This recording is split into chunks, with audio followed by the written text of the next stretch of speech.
महापालिका निवडणुकांनंतर आता राज्यात जिल्हा परिषद आणि पंचायत समिती निवडणुकीचा धुरळा उडाला असून या निवडणुकीतही अनेक ठिकाणी घराणेशाहीचा जोर दिसतोय।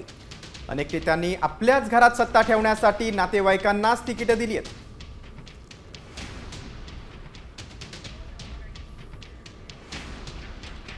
पाहूयात आपण कोणत्या नेत्यांच्या कुटुंबातील नातेवाईक निवडणुकीच्या रिंगणात आहेत।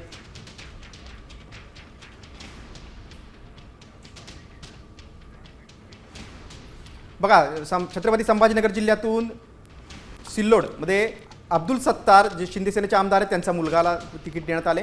तर फुलंब्रीमधून अनुराधा चव्हाण जे भाजपचे आमदार आहेत त्यांच्या पुतण्याला निखिल चव्हाण यांना उमेदवारी देण्यात आली आहे। तर तिकडे पुणे जिल्ह्यातल्या इंदापूरमध्ये हर्षवर्धन पाटील यांची मुलगी अंकिता पाटील यांना उमेदवारी देण्यात आली आहे। इंदापूरमधूनच दत्तात्रय भरणे कृषी मंत्री आहेत, त्यांचा मुलगा श्रीराज भरणे यांना देखील उमेदवारी देण्यात आली आहे। तर तिकडे परभणीमध्ये तर आता आपण बघतोय की परभणीमधल्या सिंगणापूरमध्ये सुरेश वरपुडकर जे भाजपचे माजी मंत्री आहेत त्यांचे पुतणे बोनी वरपुडकर यांना भाजपनं उमेदवारी दिलेली आहे।